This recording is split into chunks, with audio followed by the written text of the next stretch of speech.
Thanks to Simple Content for sponsoring this episode of Against the Algorithm. Are you ready to take your content strategy to the next level? Look no further than simplecontent.com, spelled SIMPL content.com. They specialize in helping you grow your audience through expert content strategy, compelling writing that positions you as the brand authority, and team development services to elevate your content operations.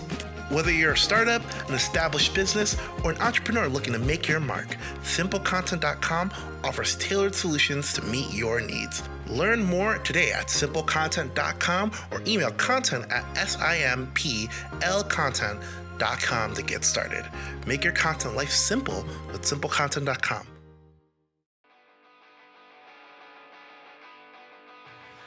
Hello and welcome to Against the Algorithm. My name is Malik. How are you doing? If you're new to the podcast, welcome. We're so glad to have you. If you're not, I have some explaining to do, because if you paid attention to the last uploaded date, the last time I uploaded was September 2021. So it's been a hot minute. And despite how hot it is in this apartment and me boiling alive, and because I just can't have the AC on while I record, I'm going to do a little extended intro just to talk about why, where the show is going, and then get right into the guests and give you all that magic. It won't be too long, I promise, mainly because I don't like doing long intros, and then also because I don't want to pass out of heat stroke. If you've heard the podcast before, you know the show was about me interviewing independent musicians and how they created and found cool new music, which was such a great opportunity for me. I got to interview and talk to so many cool and exciting people and feel like part of a community and be able to cheer people on the sidelines. And I am so happy about all those relationships. But at a certain point, I thought it was time for me to ride off in the sunset, work on some other projects, do some other things. But in the back of my head, while I was doing all that, I always thought I wanted to come back to do some sort of creative outlet. I didn't know if that was DJing. I didn't know if that was zines. But at the end of the day, it ended up being the podcast. I just kept saying it over and over. Like, I feel like this would just be the perfect outlet for me to come back to. And two important people in my life were like, hey, if you're going to bring it back, don't just interview indie musicians. Don't just talk to musicians. You love a bunch of things, which is true. I love just visual art, comics, animation, movies, like comic books. I don't want to go off the whole list, but I love so many different mediums. So being able to talk to creatives who create in all those different platforms felt like just an exciting new territory to warrant bringing the show back. But also, in a way, we're all fighting against the algorithm to have our work seen, heard, to feel represented. And so even though it's not boo Spotify like the show started off with, even though I have a Spotify membership, so I don't even know what I was thinking, it feels right that this is the way the show's coming back. And the two people who kind of gave me that talk were Alex, my girlfriend, and Alan Brightman, the artist and one of my best friends. And like, they've been so important in this process of getting the show back up and running and helping me guide it into what it is today. But they weren't the only two people. There was a third person that I got a 8-mile opportunity with, like one shot, one opportunity, something you just don't expect to happens. And when you have it, you just got to take it. And that was me meeting this week's guest, which is Broadway legend. And I'm going to keep the dramatic voice in. Broadway legend, voice actor, and writer, Alex Brightman. I don't want to go too deep into why or how, because we talk about it in the podcast of how we met, and it's an amazing story. But when that conversation was said and done, we left with him saying, hey, here's my email. Let's do the podcast. And he didn't know at the moment, but that was literally the kick in the ass I needed to say, okay, we're doing this again. And even though you will not be getting his email address, because I feel like that's the quickest way for this whole thing to go down after a 2-minute long spiel about why the show is important to me. What we do talk about is his work in the Hellaverse, voicing a bunch of characters in Hazbin Hotel and Hell of a Boss, Dead End Paranormal Park. We talk about his work on Broadway. We talk a little bit about writing for Life and Slimes of Marc Summer, The Life and Slimes of Marc Summers. We also talk a little bit about how his calendar is so important to him, and as someone who has now decided to voluntarily destroy his schedule, that was so important for me to hear. But also one thing I didn't expect to hear was also how much of a big Fall Out Boy fan he is. So we nerded out a little bit about Fall Out Boy. And so it's a nice, well-rounded interview of just fun, awesome topics. I don't know where else you'll be able to hear what Alex Brightman's bodega order is, but that's why I needed to come back. It wasn't because I wanted to have these conversations and I felt like I was missing an outlet. It's because I need to know what people are eating. I'm sorry. All of that was a bit before. All of it. But anyways, I won't hold you up too much longer. This is such an amazing conversation. Alex is such a nice guy. He was like stayed on way longer than I thought he was going to. Answered so many of my silly, fun, and like the whole spectrum of questions. And so I feel like you will get a absolute massive kick out of this if you are even a fraction of a fan as I am. I make that sound like a challenge. You're like, you're not a fan. You're not like a fan, huh? Like I'm the biggest Alex Brightman fan. Like I made that seem like so intense. It isn't. But sit back, relax, do whatever you do while you're listening to cool podcast stuff. And I'll catch you back on the end for some house cleaning, links, follow, But with all of that being said, first, thank you so much for deciding to spend your time with Against the Algorithm. And two, enjoy my conversation with Alex Brightman. It's so funny to do these up front, but hey everyone, welcome back to Against the Algorithm. I'm Malik, and right now, right in front of me, as he holds in his laugh, and I'm going to call you out for it, I'm kidding, is a man of many characters, Beetlejuice. Why am I literally blanked out? Do you want to take that again, or do you want me to help you? No, Beetlejuice. Yes. Huey Finn. Yes. And last but not least, Dick Master. That's right, baby. It's Alex Brightman. How are you doing? The original Dick Master. Happy to be here. I'm thrilled. How are you doing?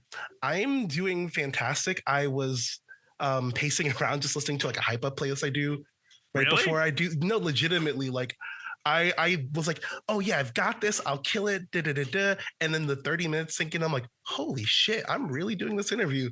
And that's then really nice of you to. I mean, I'm flattered that you think that way. I also get really nervous before these in a way. I get kind of like, you know what the feeling is, because I was always going to show up today. Yeah. Just that's the context. I was always going to be here, right? But 20 minutes ago, I was like, I always have that little moment of like praying that you'll call me and go, hey, I can't do it today. You know what I mean? I think a lot of artists, like, we like to do things, but like if somebody else cancels it, nothing feels better. Yeah. Because I get to go, oh, okay, even though I'm like also like, well, take it or leave it. But the truth of it is, we're always happy to do these things. I actually really want to be here, but it is so funny. Like every time I'm on stage before a show, I'm like, what if there was a little flood though, and I could go home? You're like some sort of divine intervention, like no hate, right. But just like if an act of God can come down, to be like, hey, we can move it to tomorrow, and then just start the cycle over again. Exactly. Like 20 minutes before. Exactly. The first thing I kind of want to kick this off with, and I thanked you up front, but I want to thank you here because the reason I used to do this podcast for like 2 or 3 years, a few years ago, like in the middle of the pandemic, and ended, was in a lull.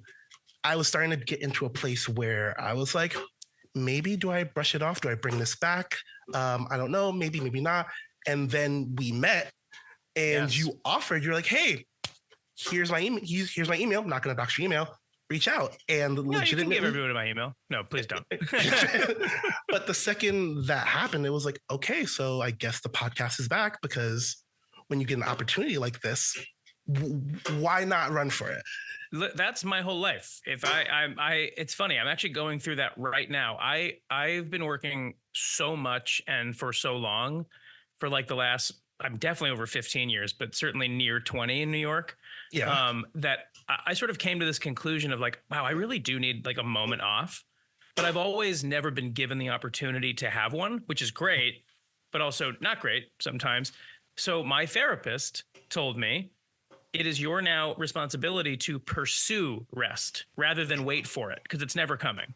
Yeah. So pursue it. And so this or tomorrow, I think actually was supposed to be about 15 days that I have chosen to block out of my calendar to do nothing.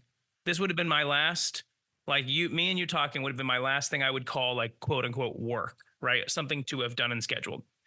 However, it didn't work. It never's gonna work. It didn't work. And I am not fully booked up, but I was so disappointed in myself because I was just like, yeah, I was asked to do something. I really wanted to do it, so I did it. And it's very difficult for me to say no. I'm finding that I am more of an actual classified workaholic than I think I ever wanted to let myself, really believe. Yeah. Because I know I have an addictive personality, but I didn't realize it would work its way into my work. Like I didn't realize I would prioritize that over all things, which is interesting. And then, my next question would be then, like, when everything is said and done, in those small moments you have downtime, like, what are you doing? Because I feel like with like these types of creative careers, like it is so easy for something to go from like something like, hey, let me relax and veg out, to quickly leaning into like, I should be working on something, or that's a cool idea for X. Like, what are you doing? Constant anxiety is that every time there is a quiet moment, my brain can't be quiet with it. It's like I get a quiet moment and my brain goes, great, now I have time. And the end of that sentence isn't to rest. It's like, now I have time to do all these other things that I've put aside when I've been busy. So it's funny because you wanted to share your screen with me earlier to teach me something because I'm an old man. If I shared my screen with you right now, what you would see on my screen, aside from this Zoom window, is a script open and notes that I'm currently working on. And this is my downtime. Like right before this, I did have downtime. Nice. So how I do it, how I fill my downtime sometimes is I will do little bits and pieces of notes on a script I'm doing. But to mitigate that from feeling like so much work, in front of me is a television and I'm watching an old Oklahoma City Thunder game where they really like crushed the Pelicans, and it's just really fun to watch. Nice. I already know the ending. But that's the thing. You're already going to ride that high of being like, they're going to absolutely whip them. Yeah. I'm not a big sports person. So every single time I've tried, like, I am always the person that's been like, I'll tell me what team to support. And like, if something's right or everyone's cheering, I'm like, let's go. We did it. Nice. Like, go. Yeah. Here's my pitch for people that don't like sports or do that thing that everyone does, which is like call it sports ball or whatever you want to do to belittle something that a lot of people work super hard at. No, I'm not talking about you. No, you're good. You're right. You're fair. But I would, if you're not interested in sports and you don't know what to think about them, here's how I could pitch to you. The food at sports arenas, worth going at alone. Like the food that is at some of these sports arenas, it's much different than it used to be. It's not these like, old chicken tenders and stuff. There's like real good stuff at these places. So go to the sports arenas, go enjoy things that are outside of your creative comfort zone. And if you call it sports ball, we're not friends. Yeah, that's a dick move. Get at that point, write better material. You can write some more cutting stuff about sports. No, I do appreciate the people that sort of, because I love sports and a lot of my friends are in theater and the arts and they don't, and that's fine. Yeah. But when they call it sports ball, I'm like, what can I call your thing then? But your thing's my thing, unfortunately. Yeah. So like it's automatically just going to be like a reverse roast. I mean, what I call it, stage ball. I play the same thing. Yeah, but I mean, I feel like there's got to be some respect of like, even in theater, you're doing a lot of movement. It's still going to be a lot of physical, just movement and like preparation. So there's got to be at least a respect of like, hey, like you're not throwing a ball, but like that person also has to like put in the hours just to like be in physical shape to do that like over and over and over again. Theater is a full contact sport. You cannot convince me otherwise. It is, and if you don't believe me, I would love for you to take a look at my knees and my lower back and one of my ankles and most of my neck. You have just said half your body. Are you okay? Yeah, well, and then the other parts of my body don't feel great either. But that's just because of doing the shows that I've done. But even walking across a raked stage, that's like a little slanted, 8 times a week for 2 years, which I did in Wicked. I didn't do tons of physical stuff in that show, but the stage was raked, which means you're basically doing it on a tilt half your life. Yeah. And my whole body suffered from it. So there are similarities actually between sports and theater. Mainly it hurts to do both if you're doing it the right way. I'm trying to think, man. My question is, do you think there's any theater actor that could go into sports? Like, who's the person you feel like could go into sports and just like... Boy, that's a great question. That is an excellent question. I've never thought of that before. My instinct says, I think Ramin Karimloo probably could make his way into sports, although I think he probably also does play them. I know he did some wrestling stuff for a show and things like that. But we also do the Broadway Softball League. I don't know if you know what that is. I don't know what that is. Broadway has a Broadway Softball League, which is like a sponsored event where it's a whole season and all the shows have teams, and some shows that are smaller will combine with other shows to make one team. And we play a season in the spring. We play a full softball season in Central Park. It's open to the public. It's super fun. And I had to stop playing because I had this real weird nightmare in my head about being I have to call out of the show tonight. Why? Because I slid into third base wrong. I don't want to be that. I don't want to miss out on leading Beetlejuice because I messed up something during Broadway softball. My wife and I will go and bring our dog and watch, and we'll eat a hot dog and all that. But we do that. We do the Broadway Bowling League. So there is some crossover. And there are some really great baseball players. Who's a great baseball player is Aaron Tveit. Really? Aaron Tveit's an excellent baseball player. Yeah, it's really fun to watch. Actually, if people who are listening, you should go out and or seek out and Google the Broadway Softball League. We play, I believe it's the spring. But yeah, you can look it up. It's really fun.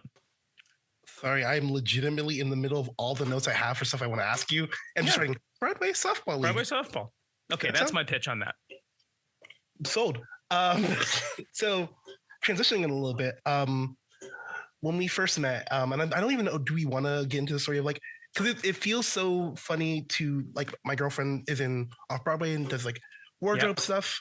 And originally we was for clothing for a show. And I was like, oh, and she mentioned, oh yeah, Alex Brightman's going to be there. I'm like, holy shit, that's so cool. I'm not going to meet him, but I'm so glad I'm going to be in the same room as him. What a nice compliment. No, and it got even weirder because I sat down, I sat in my seat, and this is before we met. I was looking at the show. I turned to my left, and you were right there. I was like, really? Oh, shit, you were legitimately right there. I didn't want to bother you because the show you're telling me we were sitting in the same row, or we were same exact row? No way. I swear to God. You know what's funny is I'm, by the way, usually I am perfectly fine with somebody saying hello to me if they like what I do in an audience. That particular show, the sort of what the vibe of that whole show is and what the pre-show was and with the two actors on stage, starting the show. Yeah. That might have been the wrong time. So I appreciate not doing that then. Boy, that was an amazing show. The 7-year disappear. That was incredible. Cynthia Nixon, a friend. Taylor Trench, a friend. They are so cool and so nice. It was one of the best things I've seen all year, easily. I saw it 3 or 4 times. And your girlfriend worked on it. Yeah, she does wardrobe with Cynthia. I know, it's really cool. It's a fun experience. I wouldn't say fun for that show, but I would say closing. Sure. I definitely was crying. There was literally one moment. It was wonderful. Cynthia's final monologue, just almost had me in tears. Both of them were incredible, but we're burying the lead here because I came backstage. Yes. And then I met your fabulous girlfriend. Yes. And then she said the following words to me. My big black boyfriend wants to meet you. I mean, it's true. And by the way, If you ever want to get my attention, that's the sentence. I don't even care if there is no big black boyfriend at the end of this rainbow. That's all you need to get my attention. Say there's a big black man that's happy to see you. You're like, I'm there. Nothing would make me happier. I mean, I'm happy to meet anybody, but that was one of the best introductions to anybody I've ever gotten.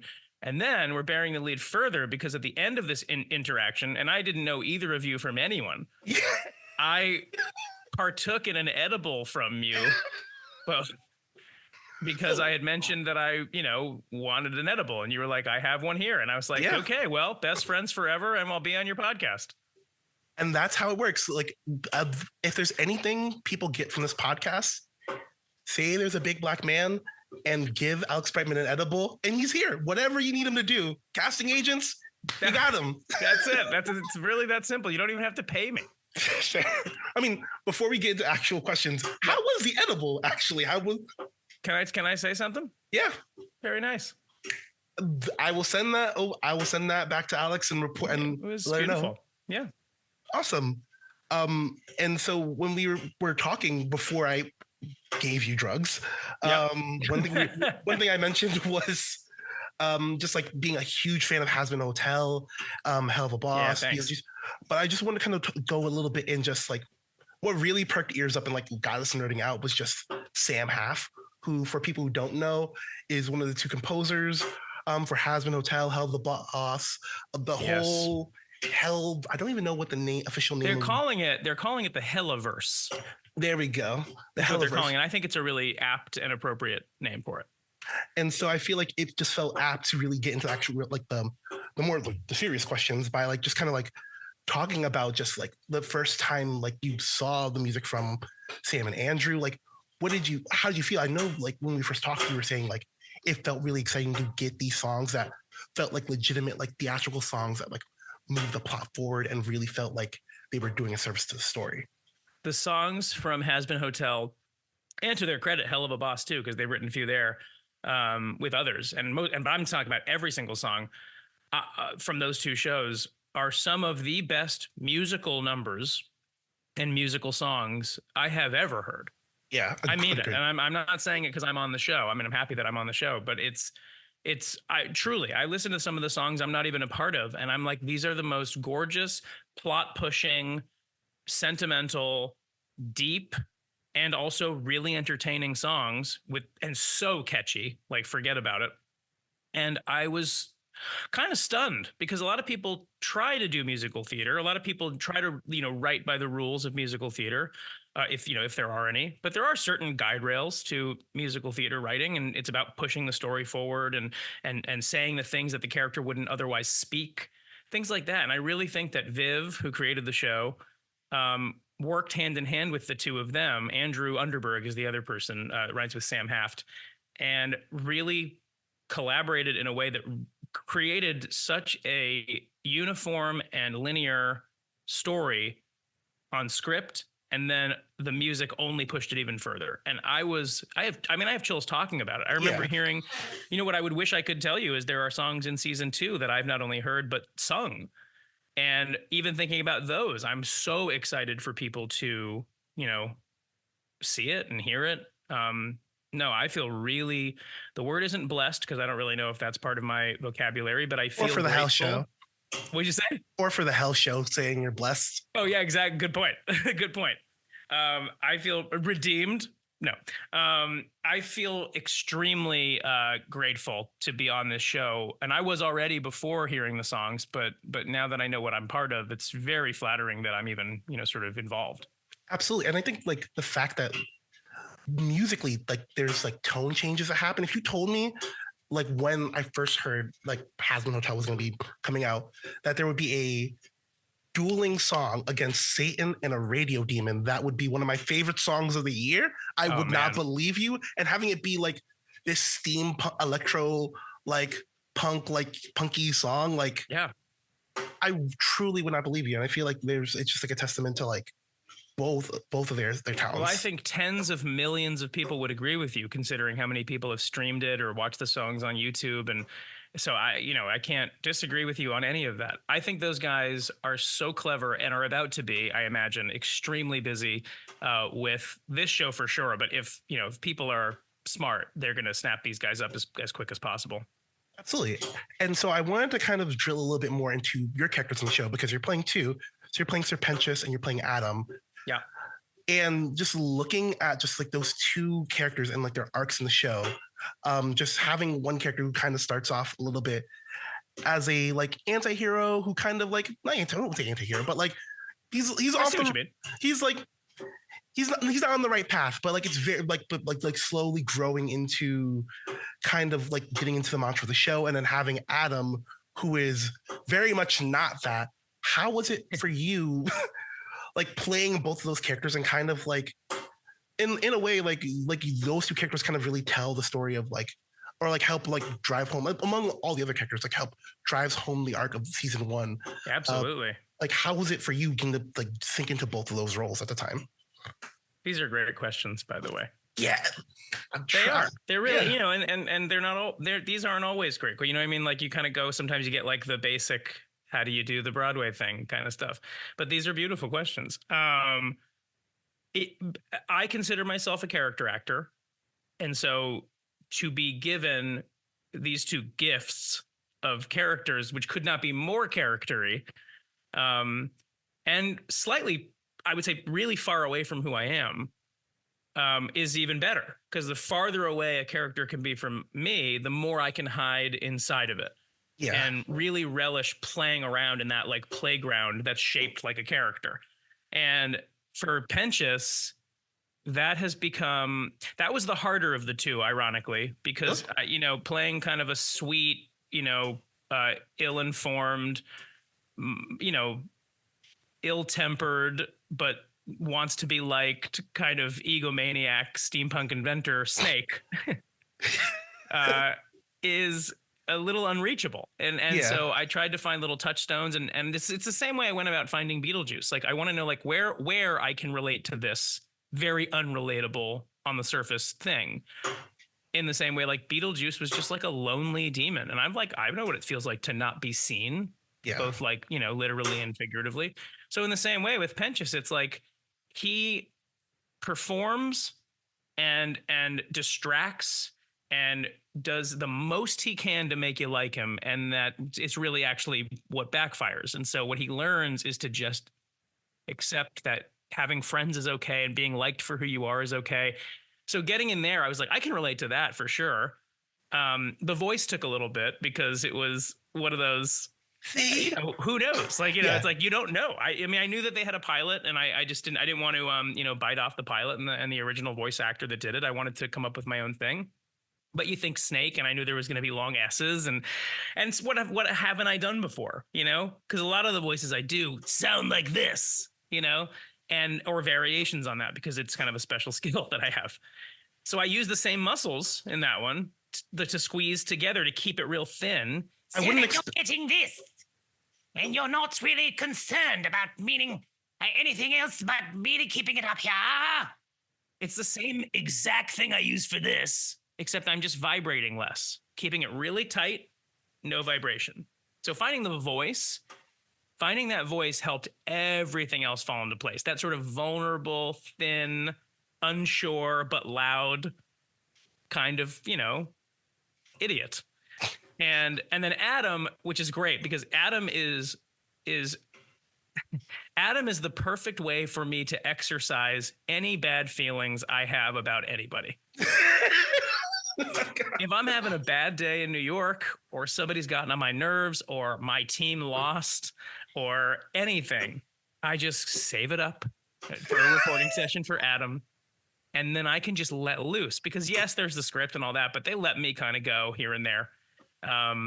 But Adam is based on every person in my life that was ever mean to me. And I just molded them all into one big douchebag that I could voice. And I didn't want to give him some monster voice. I wanted to make him feel utterly human. Yeah. Which I think is weirder.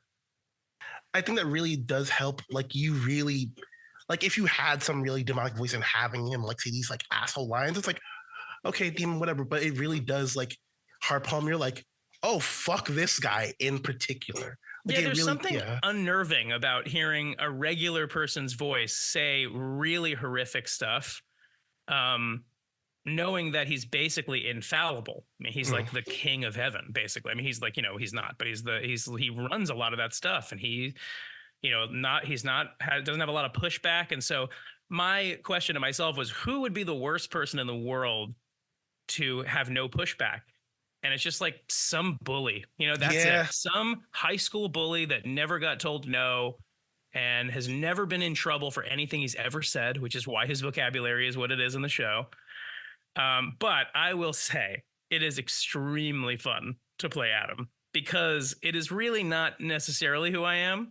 I think we all have the capacity to be dicks, but he's like an uber crazy. I mean, he's the original dick. You know what I'm saying? But yeah, so I mean, it's a blast. And then the voice for Adam is super easy because it's kind of mine, except it's just a little more like, like kind of like he's bro, a little more, a little more bro-y. Like, you know what I mean? Bro. Like he kind of laughs. He kind of laughs through a lot of the stuff. He pledged in college. Like he definitely pledged in college. He started drinking when he was 10. It's like things like that. He is the uber alpha that nobody wants to be around, and unfortunately, everyone has to. Why did I think of people like I'm immediately like just like I'm gonna get this. I could name you off 10 people from my life that I based this on, but I won't. I mean, yeah. Listen, all good, no worries. So we talked a little bit about Has-Been, but I want to shift over to another show you worked on in the animated world, which is Dead End Paranormal Park. Oh, I'm flattered you want to talk about it. Well, there's a particular reason why, which is I cannot tell you how many times I listened to Driver's Seat over and over and over again. And this is especially important because I am a massive Fall Out Boy fan. Oh, really? So am I. So like hearing like, oh, Patrick Stump's working on a song. Alex Brightman is singing the song. Dude, my girlfriend was fed up with me after a while. She's like, please stop playing it.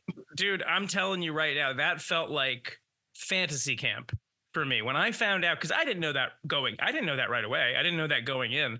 And I just was like, this song is awesome. And then I saw the sheet music and I went, because it says in the right-hand corner, kind of music and lyrics by, orchestrated by. And I went, wait a minute. Are we talking about that Patrick Stump?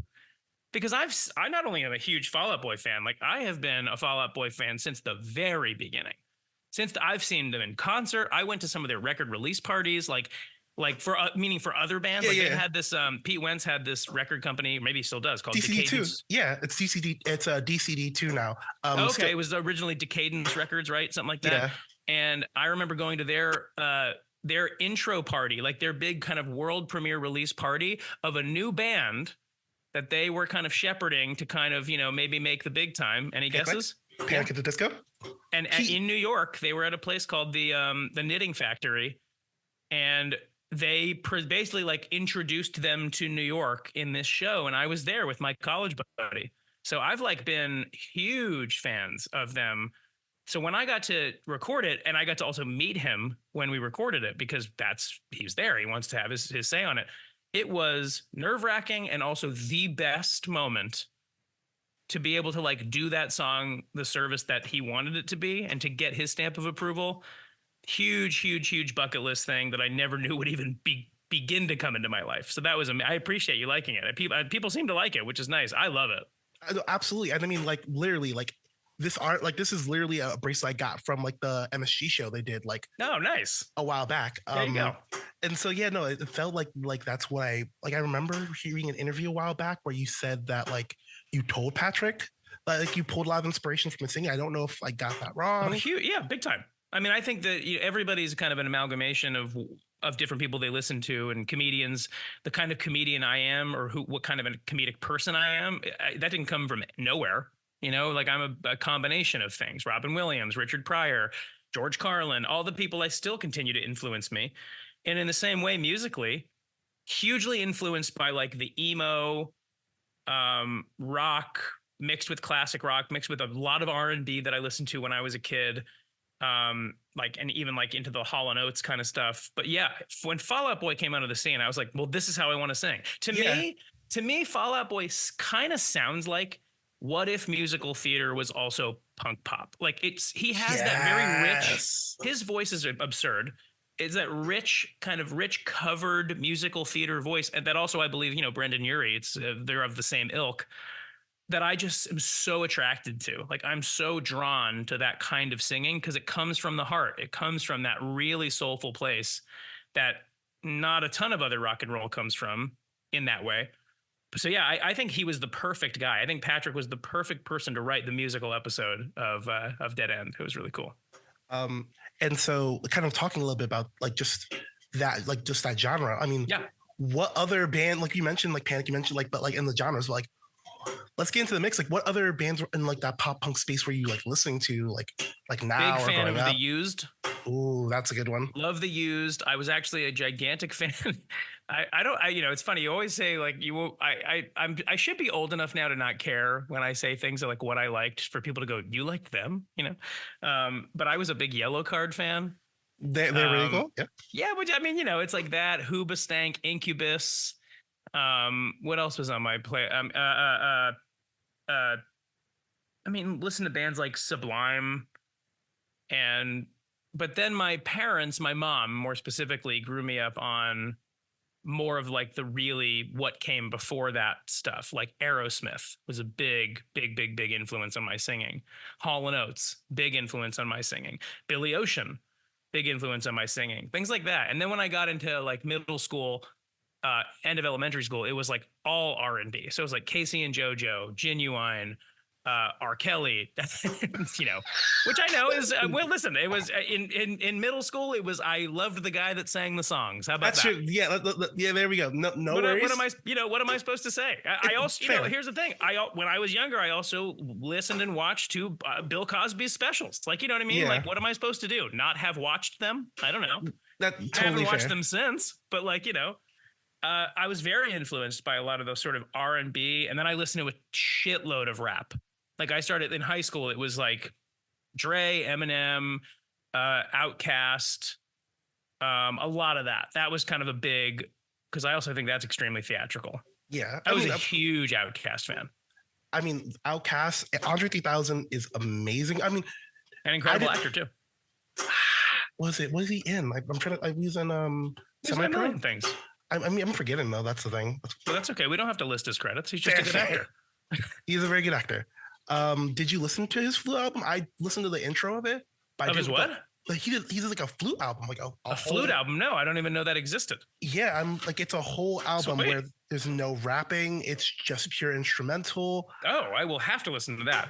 That might be in my ears for the one for my subway rides. That might be good. So it's called New Blue Sun, and I'm just gonna read off the titles of the songs, just because they are long and hilarious. They put Fall Out Boy to shame. Track 1. I swear, I really wanted to make a rap album, but this is literally the way the wind blew me this time. That is so good. Track 2. The slang word pussy rolls off the tongue with far better ease than the proper word vagina. Do you agree? Oh, I have to listen to this album. Track 3. That night in Hawaii when I turned into a panther and started making these low register purring tones that I couldn't control. ... Shit was wild. I mean, that one was inspired by an edible. Yeah, no, legitimately. No question. This one, bipolar disorder daughter wears 3,000 button down embroidered. You want to just get in there, right? I would pay $1 billion. I don't have it, but I would pay whatever, a reasonable amount to live inside someone like that's brain for just 20 minutes, just to see what's going on, just to peek around inside. Absolutely. And just what's going on? What's really happening there? That's what I like, by the way, going back to the other stuff. I mean, it's that to me, the reasons I fell in love with certain people that I fell in love with artistically was because they didn't just play the game that was set out for them. They kind of tried to push the form, change the game. It's the same way I feel about actors and comedians. I like risky. I like unsafe, relatively, you know what I mean? Like material wise, I like people that are willing to be wrong. I like people that are willing to know that they're wrong and still feel something, feel a way about something and present it. So that really has influenced me all the way through, up until and including the Fall Out Boy, Panic at the Disco stuff. I mean, creating their own slight genre in a way, you know? Yeah, like building the scene, and I literally like you could not escape that sound, that genre. Yeah. And there's a million bands that sound like them now. You know, that's Exactly. the thing. It's cool that they stuck to it. And then that someone like Hamish Steele, who wrote Dead End, and all the other people there, whoever's decision it was, to understand that also what Patrick Stump is writing is theatrical, and it is incredibly storytelling. And it's like, it's not just rock. It's not just like, you know, a verse and a hook. Yeah, They do that great, but like his actual musical writing for this episode, if lit song to song, it's outstanding. Driver's Seat is awesome. yeah, But like what is it? My Frankenstein? yeah. My Frankenstein. That's one of my favorite songs from that episode. I think that might be my favorite song, honestly. It's just great. I mean, I just think everything he put his finger on in that episode is so successful. You're going to make me want to watch it. I'm going to probably watch it after this. See, this is why I'm here for, to remind you about Patrick Stump. But and you mentioned rap. But before we move on to the next thing, Yeah. you open that trap door, and Sure. do you know what I'm about to ask you? I'm not sure. Have you been paying attention to this the Drake Kendrick beef? You know what? I've been paying attention. Okay. I'm actually not as versed in today's rap scene Okay. than I am living so far in the past of the rap scene I grew up in. It's kind of where my development sort of ended. I didn't really develop beyond, I would say, like my first couple of years in college from what I liked. So like I'm still very much like DMX, you know, like Yeah. DMX and all those kind of like Yin Yang Twins kind of stuff that I remember listening to a long time ago. That still gets me going. I don't know or care about people's beefs. Yeah. Beef is something I like to eat and not care about. How about that? Sure. I mean, You know, I'll like, accept that. Okay, fine. People don't like each other. What else is new? You know, it's like, that's fine. Fair. Yeah, I don't know. I don't believe in pettiness, if that's what that is. I'm not a big. I don't love any sort of, you know, pettiness, whether it's slight or major. So That's very fair. if you got a problem with somebody, you tell them. Don't. What am I talking about? I have no clue what I'm talking about this Drake thing. I'm not a. You know, who I'm not there. That's not my lane. Fair. I knew that probably was going to be the answer, but just on the off chance, It would be amazing if I had a big take on it, wouldn't it? exactly. So I like listen. We have like an hour, so Yeah. like if I like, I gotta take the swing I got you. No, I hear you. I appreciate the questions. for sure. So the life in slimes. I want to shift over a little bit into Yeah. that show. Yes. There's a matinee of it happening right this moment as we're talking. Which is nuts. I'm Yeah, assuming. right this moment. Marc is on stage right now.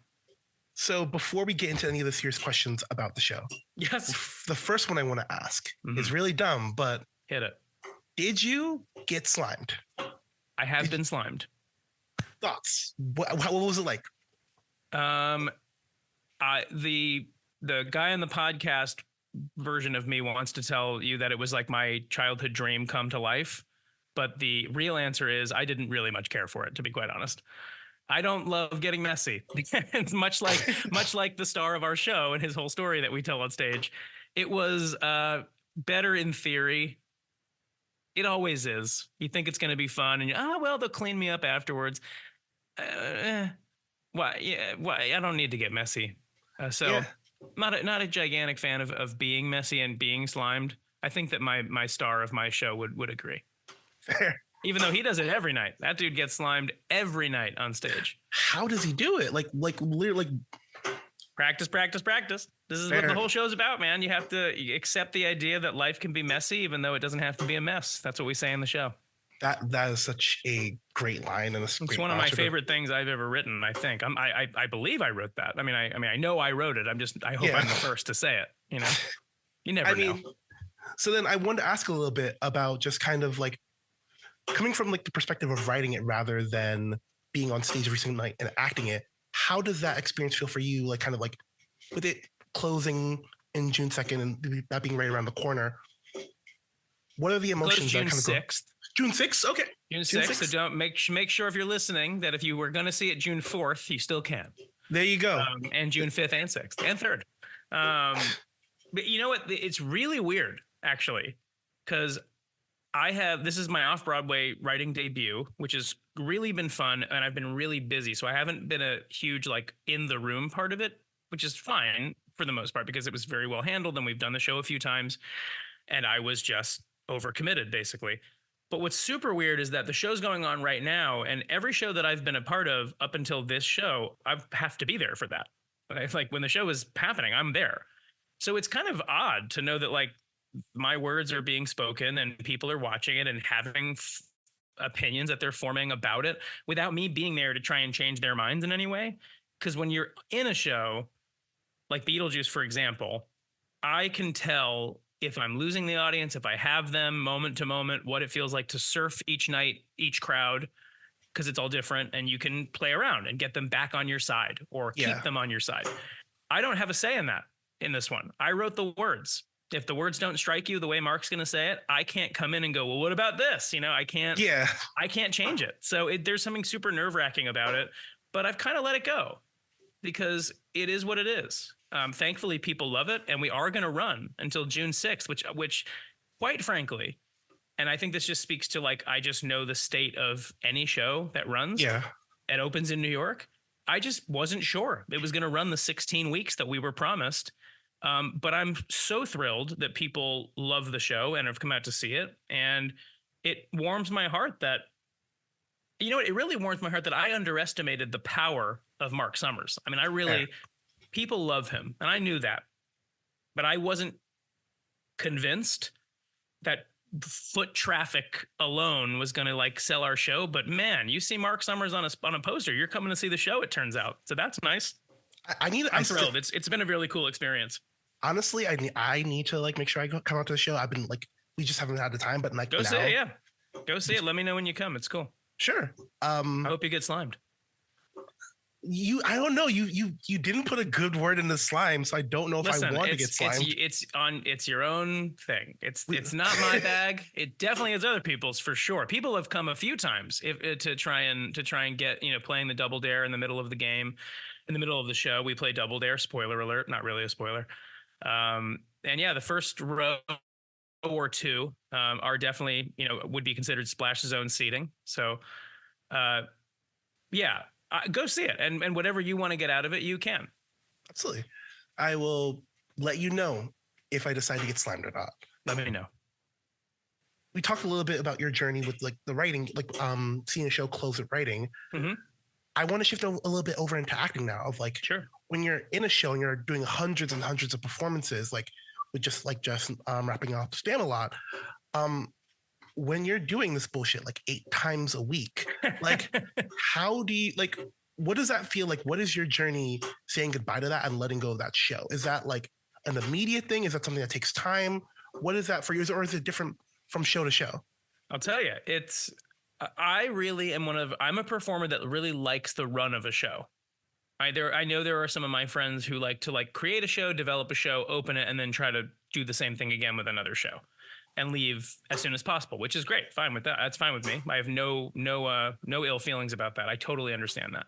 I like doing hundreds of performances if I'm allowed, because I feel like with theater, there really is no cap to what can happen, especially in the shows I've done, for sure. So for me, I really enjoy doing all of those performances because I really treat them like different things. And even when I'm tired, it's like such a fun thing to know that this is going to be different than last night. Inevitably, because it is live. So I love it. And I'm also have been lucky enough and earned the privilege enough to be in a number of shows that have either ran for a long time or a little time or almost no time. And so the thing you learn is that no matter what happens in life, you will deal with taxes, death, and also shows will open and close. There is no way that they will not do one of those things. Those shows will open and close. So if you get that around your head when you get a closing notice and you felt really grateful to be in the show and had a great time, yeah, it's going to be a bummer to not do it all the time anymore, but it is what it is. It's the life cycle of not just Broadway, but theater in general. Just shows open and close. It is a life cycle, you know? I mean, so for me, it's no big deal. what I really miss, honestly, doing any show, long or short run, is I miss my friends doing it. I miss going to a place every night and having a consistent relationship with the people in the building. I really am a fan of consistency. For as wacky as all the characters and the writing that I do, like, is so inconsistently crazy, I really enjoy consistency, and I love knowing that at the end of a day, whatever happens that day, I get to go to the theater and like follow up with my friends on the thing we talked about last night. Yeah. There's an ongoing thing to it that I love. That's why I like the run. And in the vein of Spamalot, I could have done that show for another 7 years. That was the easiest show to come to every night because it was a group of people I already knew and liked for years. We all have chemistry. We're all funny and we all like each other. So it was just, why would we want to stop doing this? Yeah. There's no reason. So yes, I was bummed about that one, but I have complete understanding about what shows do. So I'm not shocked anytime a show closes. I'm not shocked because Absolutely. It's hard to keep one open. Yeah, no, and like you hear the stories, like it's cutthroat. Like there are so many times I'm like, hey, I can't wait to go see that show in like a week or so, and then you get the notice, and it's like it's gone as quickly as it was there. I mean, it's Mad Max out here, man. It's like, it really is. It's a wasteland. It's road warriors and people. You know, it really is all that. I mean, for as friendly as our industry is, it's like the sort of the stuff that happens in the background. It's all cutthroat's the right word, I think. I mean, it's not. No one's really malicious necessarily. No one's like mean to each other, like in ways like. I mean, I don't know on the producerial side. I don't really know that game, but. No, I mean, it is just a lot. I mean, it's just so much packed into a small amount of space. You know, Broadway is, you know, what is it, 10, 15 blocks? I mean, that's really it. And there's 40 some odd theaters on Broadway. So that's already like you're cramming a lot of fish into a small tank. There's bound to be some cutthroatness to it. So like all vying for your attention, all vying for your money. Yeah, right. And also you have to get people in. You have to tell people. This is what I find to be so crazy about, especially a season like this season, where there's like 5,000 shows in this one season. You not only have to make your show the one to see, you know, for people that like want to see it, but you have to find a way to take other people away from another show, basically. Yeah. You know, that's like, I find that to be impossible. Like, oh, you really want to see this show? Well, no. You want to see this show. Yeah. And it's like, how do you even do that? Like that, to me, that's the side of things that I'm glad that people are great at, because I just want to be in the show. So if you're willing to sell it for me, great. But yeah, it is wild to get anybody into a Broadway house these days, especially considering the ticket prices, which is an entirely different podcast. Yeah. Entirely different podcast. We don't have the time. I have nothing to do with the ticket prices. For anybody listening that wants to, that has ever told me I would come see your show, except it's too expensive, I agree with you.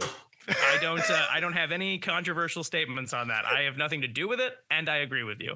No, I would just say, as someone whose day job's like in marketing and like social media, I do not pity Broadway marketers. Right. Because like, I'm not saying like the shows are bad. I'm saying like it's so hard to like trying to always constantly think of like new ways to like one up everybody. It's tough. But it's I would say that when you go to the right show, what the feeling you should get when you go to the right show, because there's a lot of stuff out there and everything's for everybody in some way. When you see the right show, what it feels like to you is you go, I got every bit of my money back. That's how you should feel. That's my thing. You shouldn't feel that during the show.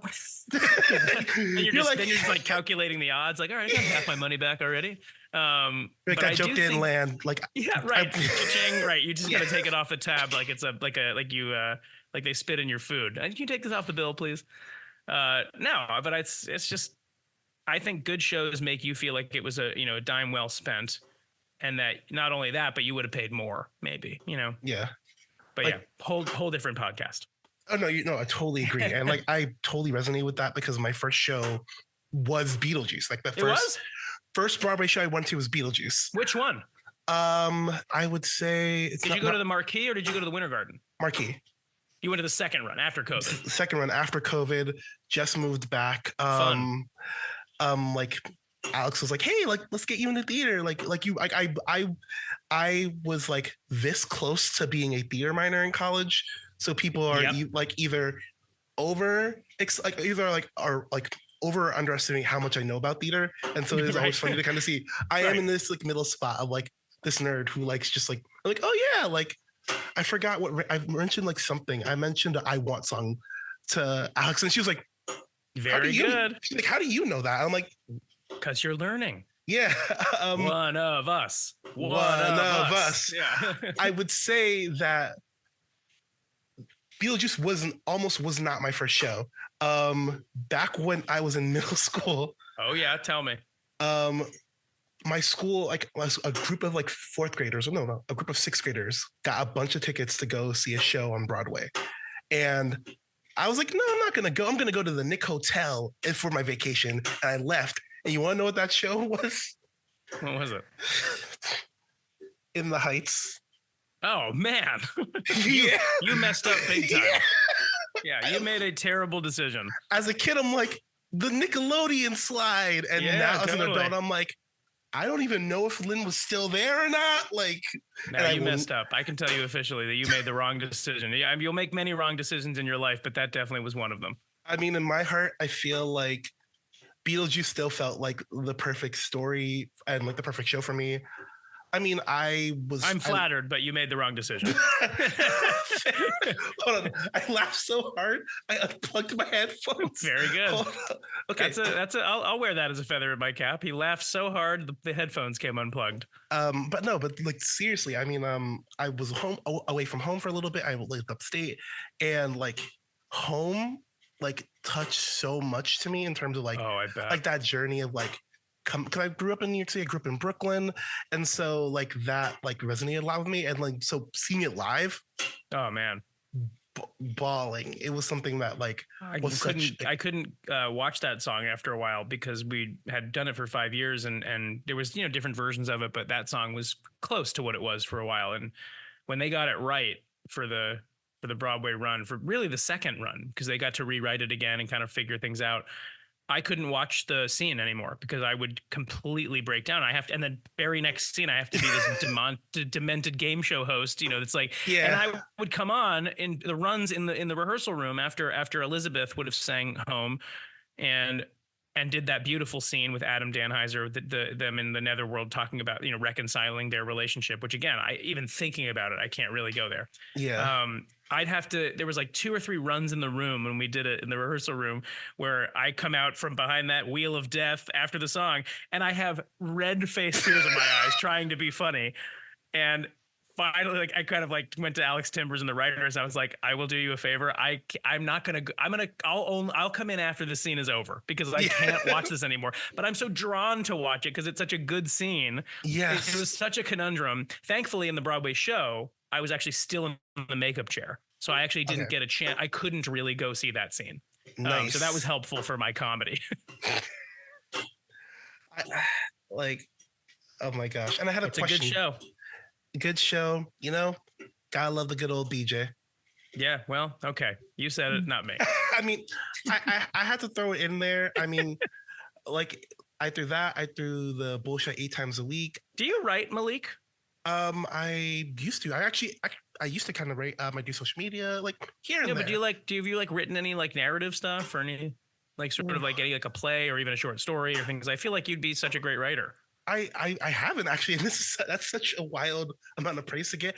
I wrote. There's a comic book. Me and my one of my best friends as like an artist. So there was a few times I've done like comic stuff. It's never been published, but I've done like stuff like that. So you've written Zing and Pow. Yes. Okay, yes. I see. Well, that's a start. What was it? It was like a comic about like intrusive thoughts and having that be like, what if intrusive thoughts were actually an external figure and fun. fighting against and like stuff like that. And so very fun. It's funny I want you to remember you said that. Yeah. Because in The Life in Slimes, that sort of does come to fruition in a way. Marc in the show, and this is not a spoiler at all. Yes. Marc in the show has a stalker in the show, and which is true, by the way. In his life, there was he had one stalker in his life, so we decided to play around with that with the show. But I won't say much else with that. But yeah, it's sort of like I think that's a very universal thought of like, I wish these would get out of me, so like, and then what happens when they actually do get out of you and then start following you around is not what you wanted. But yes, Yeah. I think that's right. But back to my point, I always encourage people, I'm doing it now on your podcast so people can listen, is you should write something. Write something. Well, yeah. Write, even if it's a little paragraph about something you want to write. I just think you're clever, and I think there should be something that comes of that.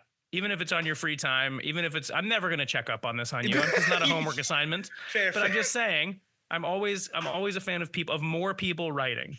It's what happened to me. I never wrote, and then somebody said you should write, and then I did, and now I write. So there you go. Paying it forward. I appreciate it, and like legitimately, this is like I am so honored to hear that, and so thankful. And I mean, My pleasure. I will take you up on that because I definitely should. I mean, you have my email, which we'll share at the bottom of the screen, of course. Exactly. No, bottom of the screen. It will be at the bottom of the show notes. So if you Perfect. No, here's what I'll do. In the show notes, the capital letters, I'll capitalize random letters. Good and idea. Those capital letters will be Alex Brightman's email. Good idea. And then may I also say, ha ha ha ha, please don't do that. Yeah, it's like if you, I'm like, ha ha ha, so funny. If you do that, my people will be talking to you. Yeah. I will send a faction of people to your house. You're like, this is so funny. I will squash you like a bug. Yeah, I will kill you. The other thing I want to talk about is I listened to the Other 51 podcast, and I heard you just near the end of that podcast listing off like all of the other projects you're like writing and working on.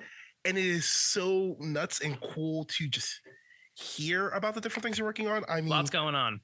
I mean, how do you, like, in terms of keeping up with that writing on top of the shows you're doing? I know, like, how are you working on, I don't want to, I mean, I know you mentioned it in the podcast, but like working on a show with Cynthia Nixon to a musical with Ben Schwartz, like, how are you keeping up on all of those things and keeping them in tandem? They're not all things I'm working on in the same energy, because not all of them are in the same place. You know, like the thing with Cynthia Nixon is a play that I wrote that I've been developing for years, and we've done readings of it and workshops. So that's further along. So some of that means, you know, it's gone to the back burner for a second while I work on other things, because that's kind of in a good place. The thing with Ben is like in its infancy, like it's really, really like just ideas at this point. But the way I keep it straight is I am devoted, and I would say I'm not a religious person, but if there was a deity or a god in my life, it would be my calendar. I am beholden to that thing more than I am to some relatives. And I'm dead serious about that. No, I am legitimately my the same calendar way. My calendar looks like it has chicken pox. Like it is covered in things, because I put everything in there. I put, if someone's like, hey, I need to get on the phone with you for 20 minutes, that 20 minutes is blocked out. It's not an hour. I don't block it out for an hour. It's 20 minutes, because if everything is scheduled, I would classify myself as obsessive about it. And it has only helped me. So until it starts to be a detriment to me, like me and my calendar is probably one of my 5 best friends. Like I should send it gifts at this point. Like that's how I keep it straight, and everything's in there. And I learned that from other people. I learned to be organized from my wife. I learned to really honor it, because I'm the one setting it up. You know what I mean? So which means that I'm my own boss. So that's dangerous, because I could just go, yeah, well, I'll just do that tomorrow. But I've learned to respect me as a boss too. And so I've sort of like put the boss part of me into that calendar. So that's not me saying it. It's like the boss is telling me that at 4, I got to go in XYZ, right? So that's been really the right way to do it. And then prioritizing, because I do have things that I want to do. I have a million things that I want to do, and you can't. So you go, okay, well, what are the 2 things I can work on this month? And it's sad because I get to miss the other ones, but then I get to come back to them the next month. But yeah, and I'm really just beholden to my calendars. The answer is that's how I keep everything straight. Absolutely. And so this next question I want to ask is, we've seen Alex Brightman, the actor. We've seen Alex Brightman, the writer. Yes. Did we ever see Alex Brightman, the director? The dancer. Okay. Yes. The director. Got it. That's what I meant. No, you'll never see it. This is the easiest answer you're ever going to get. I have no interest in directing. If it happens in my future, don't quote me on this, but I have no interest. I mean, I really don't have, I know I might have good instincts maybe for it, because I've been around it and I've seen great directors that I'd want to emulate. but there's nothing inside of me that has a yearning to direct. Mainly just because it's so much more than just telling actors what to do. You know, it's more than just, it's conceptual, which is fine, but like dealing with other departments is really not my forte. Like, I don't know things enough to deal with a sound department or the lighting department. Like, and you have to keep your finger and all that stuff. So no, I've never wanted to. And then the more I've learned about it, I really haven't. Like, cause I just watched other people be so good at it that if I were to even try at this point, it would take a long time to get good at it. And I have long ago learned, if there is something I don't want to try, trying it is the worst idea for me. Yeah, I'm open to trying things, but if I don't want to, for example, dancing, I hate dancing. I find no joy in it, and I've done it. I've done choreography in shows, but I hate it. I mean, every moment I am on stage doing a bit of choreography, I'm doing it because I love the show, but I do not like doing it in the moment. I really don't. What is the worst? Like, what's like the bit of choreography you've done in any show that you've been like, oh my fucking God? Like, I can tell you. I can tell you exactly what it is. It was in Wicked. I did it for 2 years. I nearly never missed a performance. And every single time doing this count of choreography, I would go, every time for 2 years. It never got old. It never got better. It's the end of Dancing Through Life in Wicked. There's this like sort of, it's like I don't even know what the meter of it. It's like an 8-11, like, it's like music is counted in 4/4 or 3/4. Yeah. This was like, 8/19, and you have to count with your basically on my fingers at that point, because I was terrible at dancing anyway. And it took me forever to learn. It took me a full week to learn like 11 beats of choreography, like 1, 2, 3, 4, like that. 11 of those, which is not a lot. It took me forever to learn it. I hated learning it. I hated doing it. And, people are like, you look good dancing and all that kind of stuff. It's like, that's not even what I'm talking about. Like, if I look good dancing, great. But know that inside, I am wishing I was doing anything else. You're like, every movement is causing me emotional pain. I just don't find joy in it. I really don't. And it was funny because I figured that you should just try and be a triple threat and work on the things you're not good at. Like, that is a natural intuition. I'm not good at this, so I should try to get better at it. That's actually not, for me at least, that was not helpful, because by not dancing, by not pursuing dance or learning how to get better at it and finding classes because I felt like I had to or whatever, by taking that out of my life, I opened up free time to learn how to be a writer, to take, improv and do more concert things I wanted to do. And you know what happened? I thrived. Yeah.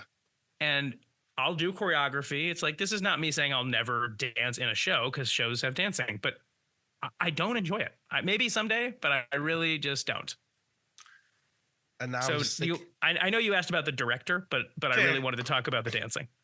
I mean, we got it in there. I heard you mention dancing, and I was like, we're going to get back to it. I don't want to direct, but I'm more passionate about not dancing. How about that? You're like, on the ranking of things I don't want to do, dancing. Dancing is right at the top.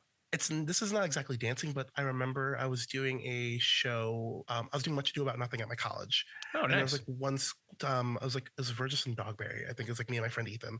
And there's one point where I'm like holding my friend back, and like, where I need to like hold him, and like I was taking the classes, but I was not really acting that much, and so I was actually like pushing him back. Yep. And like, so I'm going for journalism. He's an actual like theater major. Like, he's going to school for this. And so after that scene happens, we walk off and we're like kind of going around the stage because we need to come back from come through the audience to go back to the front of the house, or go back to the stage. And he says on the way back, he's like, hey, I know you don't know what you're doing. If you ever do that again, I'm going to hit you. It's something only you can say in college without getting supremely in trouble. Oh, no, 100%. Even in college. No, because legitimately, I was like, no. And I'm like, this is acting, right? And he's like, you can do it softer, man. Please. How are you supposed to know? Please, come on. Fair. How were you supposed to know? Give Malik some grace. I mean, I was in two things. Like, middle school, once on the island, and that. So I mean, Excuse me, it's once on this island. I know you don't know theater, but I'm gonna call you out on that. Once on the island or something? No, it's Once on This Island by Aarons and Flaherty, and it is a beautiful musical. How dare you? It is. I was Timon's dad. Oh, you were? That's a great part, actually. Yeah. I love that musical. I was so much fun doing it. I think the original actor left, and so they were like, "We need someone. Malik, come." And so I just did it. I really hope that's not how they called you. Malik, come. Malik, here. I was in choir, so they were like, "Here you go." Nice. So I want to shift over to just asking. These are lightning round questions. You don't have to ask them. I don't know if they were lightning round. Like you can answer them. I'm ready. As long as I never answer short, so I always try in these moments to try and answer as short as possible. So I'm going to attempt. This one might be a very personal question. Okay. But I feel like we've gotten to know each other very well. Oh, yeah. This time we've been There's a lot of love here. Alex Brightman. Yeah, baby. What is your bodega order? Oh, my bodega order is not very controversial. My bodega order is a straight up BEC, baby. Ooh. It's a bacon, egg, and cheese. Except, no, I will say there is a bit of controversy here. What? The vessel in which I get the BEC on has raised some eyebrows, but I can tell you that it is the best version of this order. And a lot of people get a plain, a lot of people get an everything bagel, a lot of people get a roll. I like to get it on a cinnamon raisin bagel, toasted. Salty sweet, baby. Okay, I legitimately was like, how bad could it be? Like, I like it on a croissant, so I figured you might be going down that route. I didn't. Croissant's fine. I like a croissant fine. I'm telling you right now, if you've never tried it, bacon, egg, and cheese, American cheese. Don't play. Yeah. Gotta go classic. American cheese. No, I don't do salt and pepper, all that kind of stuff. Just bacon, egg, and cheese, toasted cinnamon raisin bagel. What's the drink? What are we getting the side to accompany it? Depending on the weather, coffee or iced coffee. Okay. Yeah. I'm very much. What about you? If we're talking bodega orders, I'm pretty much like, give me turkey Swiss on a roll. That sounds everything good. on this, last tomato, onion, salt, pepper, Pickles? vinegar. I don't get them on my deli sandwiches. I get them on my burgers. I haven't Fine done with it. me. I'll get a bag of nacho Doritos and give me a Coke Zero. We're done. We're See out. that? I could see that being a bodega lunch order for me as well. I got that. I get Try that. it. But most times I'm in a bodega, it is to order the bacon, egg, and cheese. Fair. So like we have to find a bodega in the city to do the Alex Brightman. Yeah, or just honestly just to like get your bacon and cheese like on the menu. Oh, I see what you're saying. To get a commemorative, like you can order the Alex Brightman. Yeah, I mean, wait. Oh, I would love that. Yo, we get a deli opening or deli opens up where it's just a bunch of just like theater actors like go their to orders. Sandwich. They do that in Los Angeles a lot. They have delis that they'll say like, the Jerry Seinfeld or something, and it'll be like the corned beef hash. They did an episode of Curb Your Enthusiasm about that. So but yeah, so maybe they should do that here. Maybe we should do that. All right, you and I will go in on that. I don't have a lot of money, but I'm an ideas guy. Okay, so all I'm hearing is that you're asking me for money. So yes. Okay, you can have some. So this one actually comes from my girlfriend Alex. Okay. Because I'm taking up the living room by asking all these questions. I want understand. to give her a gimme. So your back's against the wall. What animal could you fight? Oh, what a great question. And she says she loves asking some men to see how cocky are they?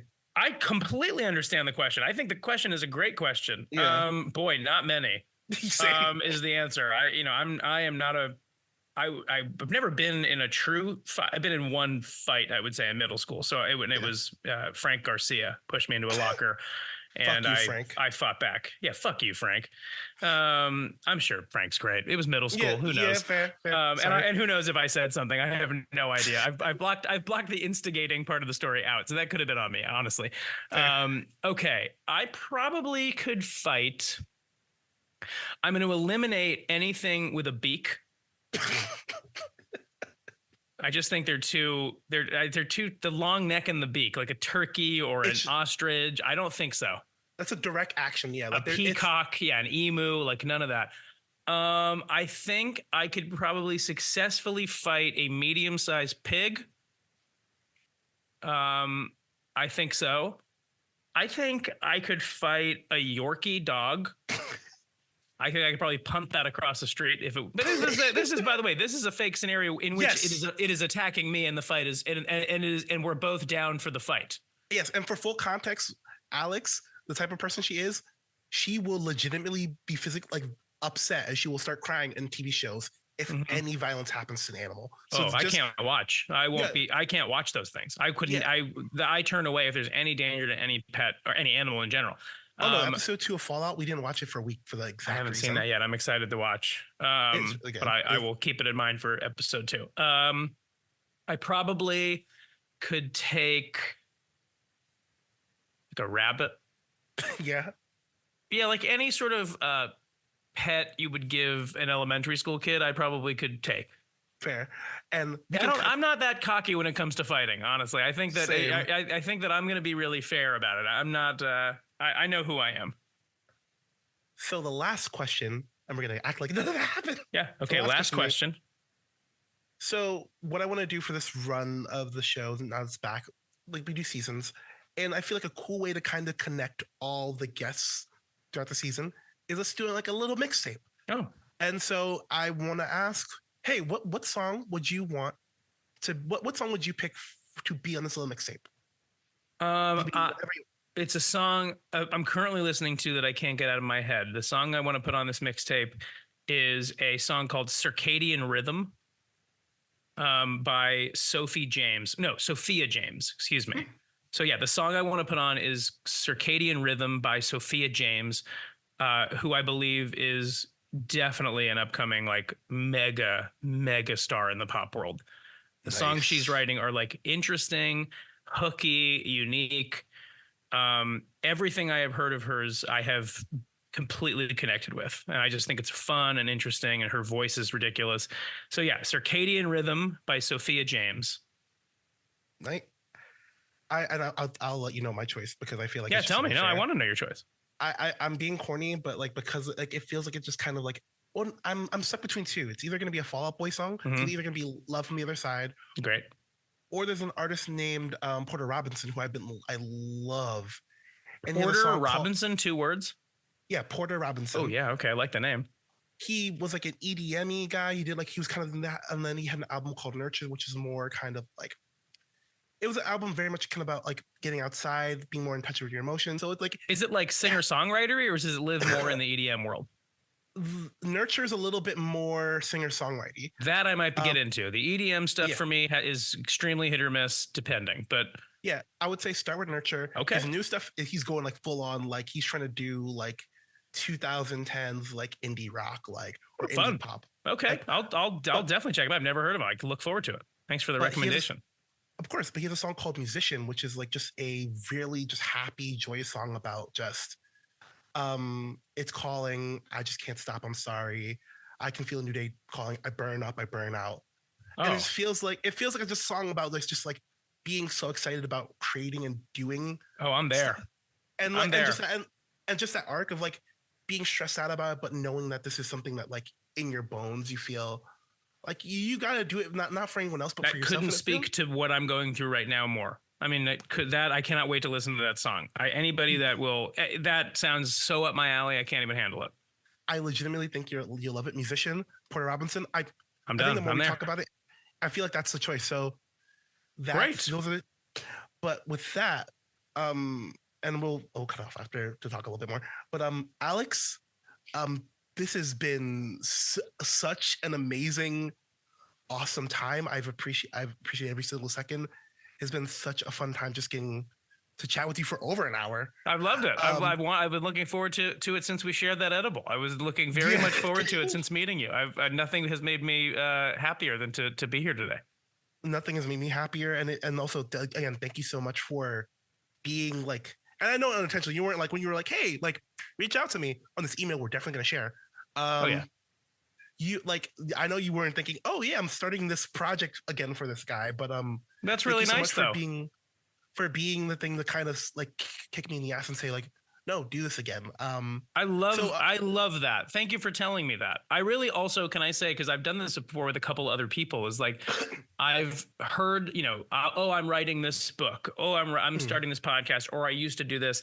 I've actually like 10 different times I can count on my hands have been like, why don't you keep doing it? Or, something like that, like a little bit of encouragement, just a little fire, because anytime I get that, anytime somebody goes, I really liked that one thing you wrote, that's all it takes for me to want to go back to writing. It's just somebody going, that's a great idea, or you should do that, or why did you stop doing that? So I'm really glad that you did do that, because you're also good at this, and you should do this stuff. This is you. Thank you. And I will be full transparent here. Yeah, this is the amount of notes I had. Like, so whenever you saw me looking down, it was like this mad. Well, I certainly didn't think you were checking your phone. Fair. I thought you were going to say something else. No, I wasn't, but now I'm thinking it. I knew you were excited to see me. And that was my conversation with Alex Brightman. Thank you so much to Alex for taking the time and talking with me. It was such a big pinch me moment, and I am processing being in this new universe where that has happened. I don't think I will ever fully recover. Over dramatics out of the way, let's wrap this whole thing up. If you like what you heard and you want to hear more, we're going to be having new episodes every single week for the next 3 or so months. So be sure to follow us on Spotify, Apple, or wherever you listen to cool, awesome podcasts. If you want to follow us on Instagram at Against the Algorithm, all one word, no spaces, no underscores, none of that stuff. But if you want to follow us on Twitter, follow us at ATA_pod, and that'll get you where you want to go. Both of those places will be using those for memes, clips of the podcast, all those good things as well.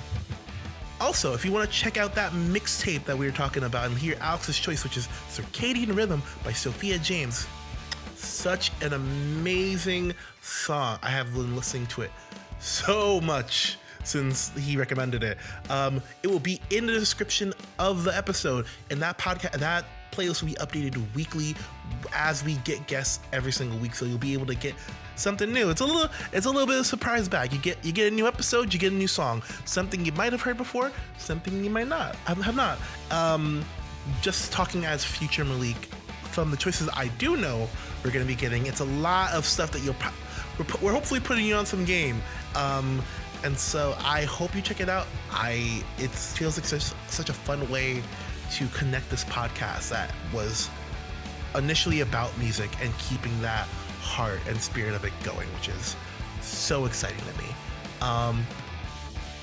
Here right now is called Jetstream by an artist named Leva, and it's brought to you courtesy of Artlist.io. There's also thanks again to our sponsor for this episode, Simple Content, for helping power the show and keeping the lights on as I ask people their bodega orders and make them pick songs.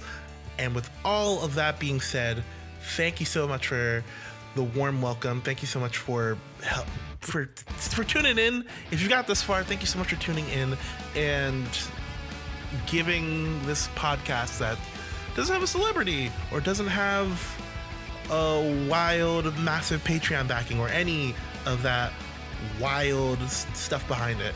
Just a dude with a microphone and 2 cats who yell occasionally, or a radiator that goes off during interviews. If you heard any of that during this interview, I'm sorry. It means the world to me. Thank you so much. Stay gold. I'll catch you here next week. Peace.